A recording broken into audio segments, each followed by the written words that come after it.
So let's talk about the accident procedures. Your driver has just gotten in a crash.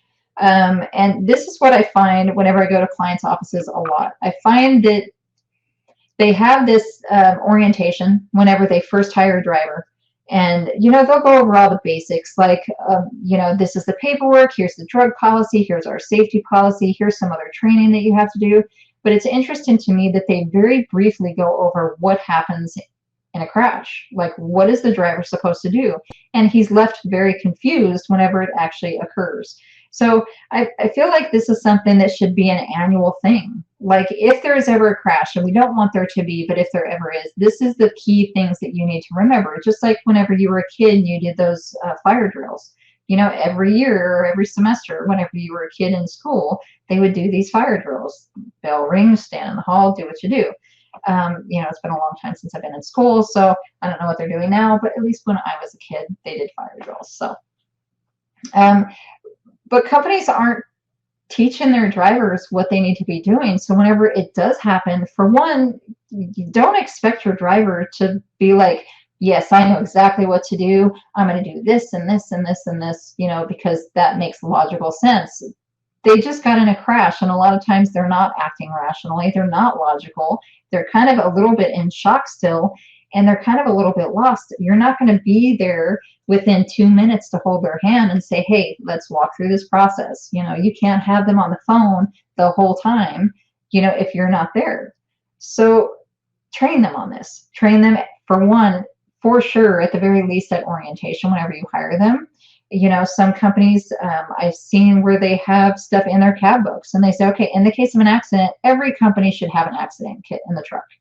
Every company, regardless of what industry you're in, whether they're driving a pickup truck, whether they're driving a Volkswagen Bug, I don't care what it is, you should have some kind of an accident kit in the vehicle, in the glove box at all times. I will say, just a little tip here, if you go to get those disposable cameras, and I see a lot of companies get these disposable cameras, what happens is that whenever it comes time for an accident, the driver goes in, gets the glove box, does the thing, maybe it's just a minor crash and he's going to go take photos.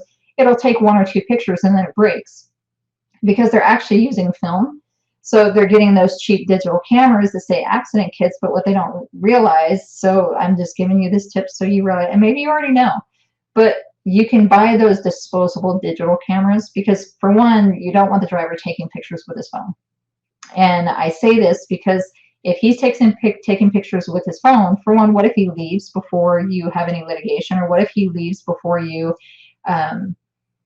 whenever you're getting audited, before that happens, now you don't have access to those photos. So for one, I always say, do not allow the driver to take pictures with his phone.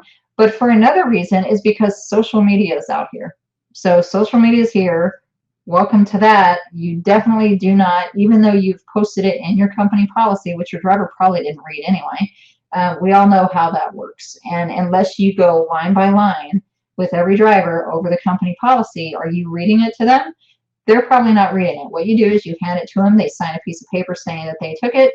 They take it home. They throw it on the floorboard of their truck. And the next time they're at a gas station, they get kicked out of their truck. And now it's all over the ground, paper flying everywhere. So, or they take it home to their wife. Their wife looks through it, and she knows more about your company than you do, probably. So, which is fine that you give the policy to the driver. You should. But most of ours aren't actually doing the proper orientation, which we have other classes to go over that. But at the very least, you should be doing this at orientation. I kind of recommend that you do this every year during your annual safety meeting. Have an annual safety meeting, and this is one of the things you should go through.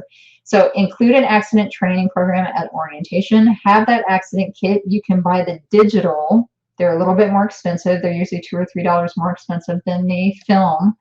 But if you buy the film, they melt it, I think, like 140 degrees or something. I mean, all know cabs of trucks get very, very hot in the summertime, well over 140 degrees. So get the disposable digital cameras. You can buy them online where it's an accident kit. It has a little pencil. It has the little forms that you fill out. I prefer, the digital format, like on DOTReady. A driver can actually fill that out online with his phone, take pictures with his phone while he's there.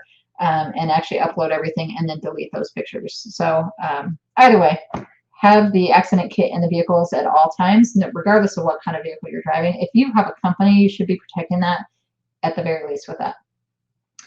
Send a safety manager to the accident if it's practical.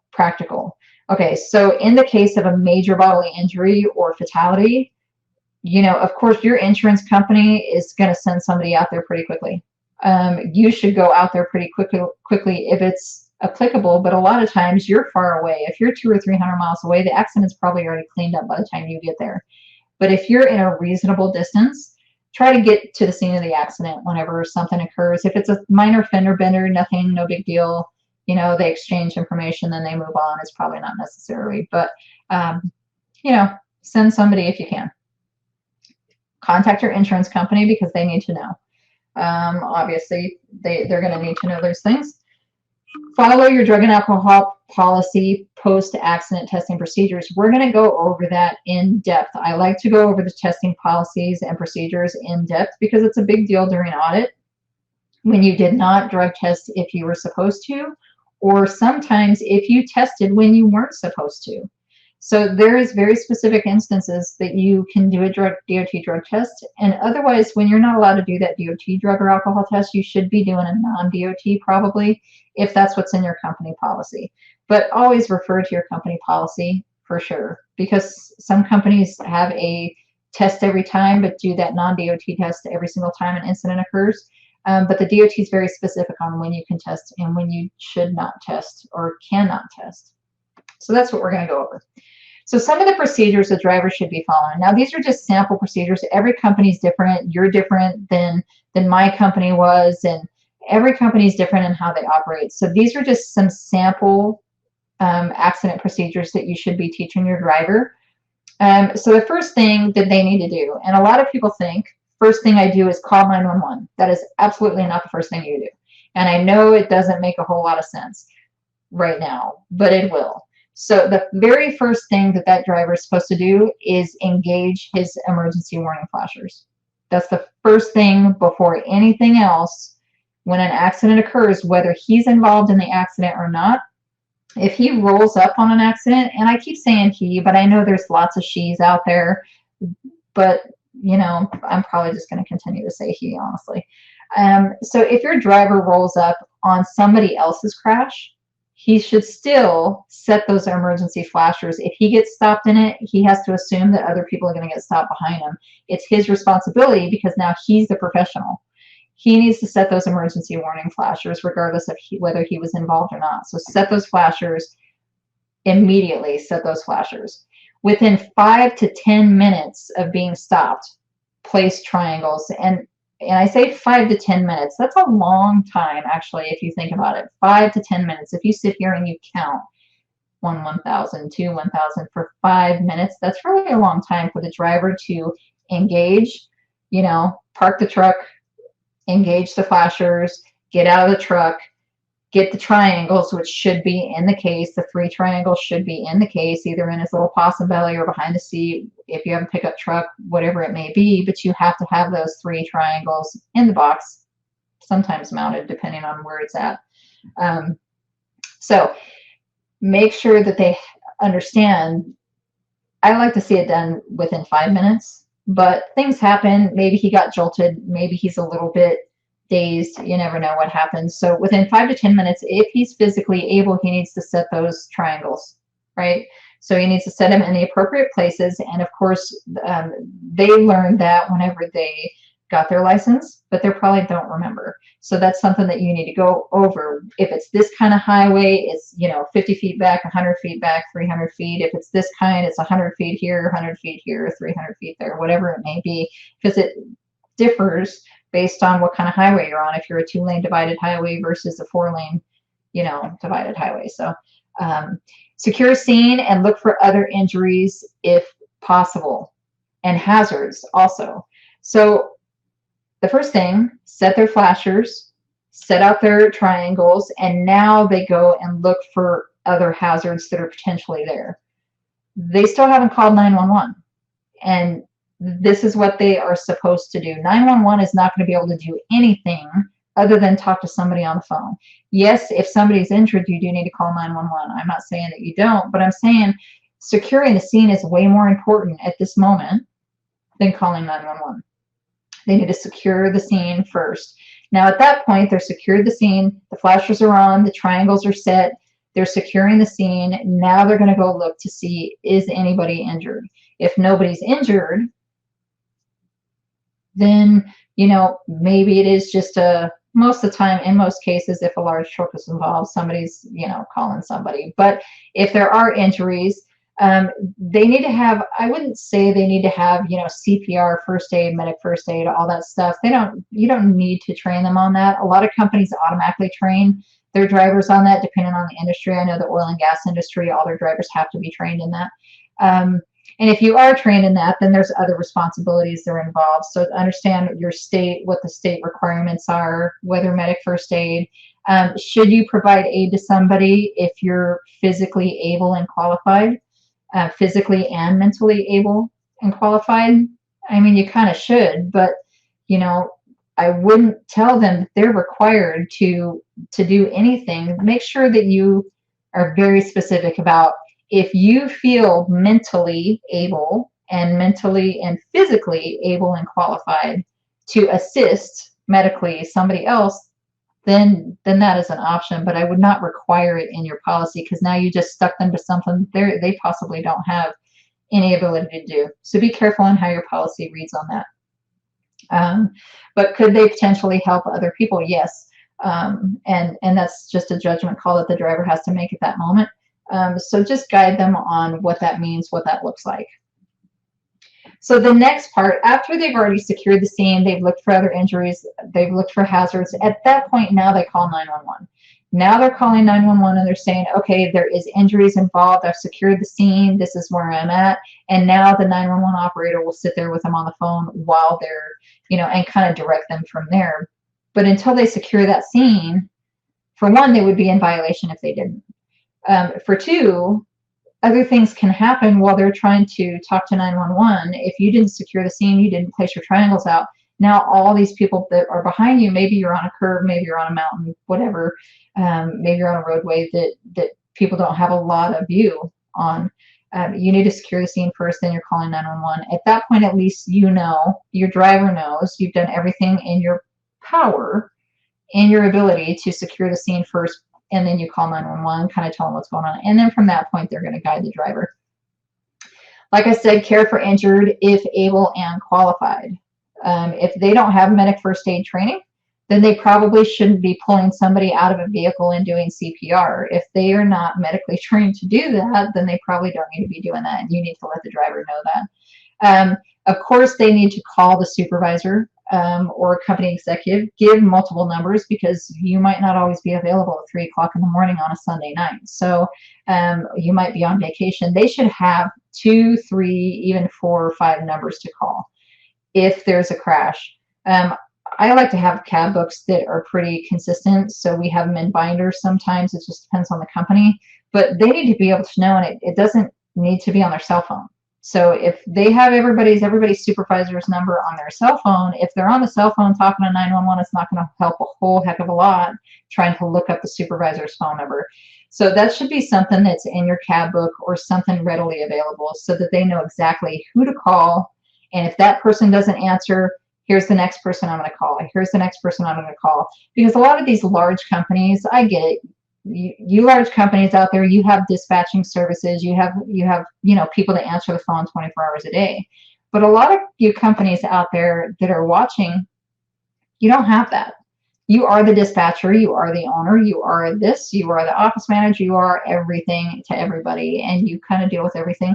But you can't be awake 24 hours a day, and we all know that. So have the backups, and that's whenever I say have the backups. If it's kind of a one-man show or even a 3 or 4 person show at your company, make sure that they have those 3 or 4 people that they can call. If you don't answer your phone, and just have it rotating in your company to where, okay, this week, if there's any accidents, I'm going to be the one calling. Or maybe it's a daily thing. On Mondays, they're going to call me.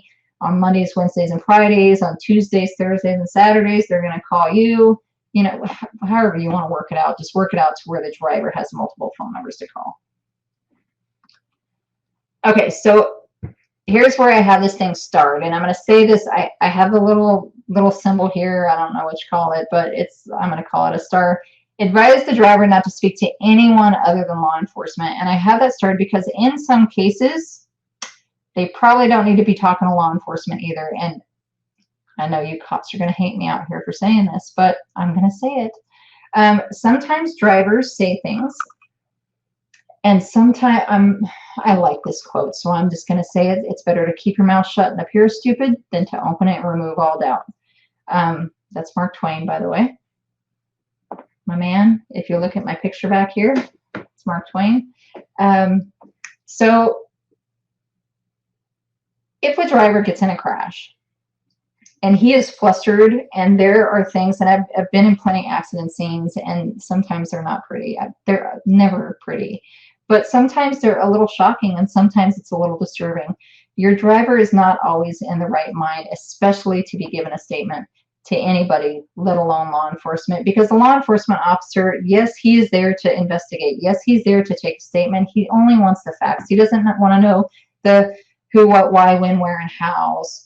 He just wants the facts. Tell me what happened. You were traveling eastbound on this interstate. Then what happened? But investigators naturally give you leading questions. Okay, so what do you think about that? How did you see anything? Did you do this? Did you do that? And sometimes a driver will say, the officer will say, well, do you think you might have been tired?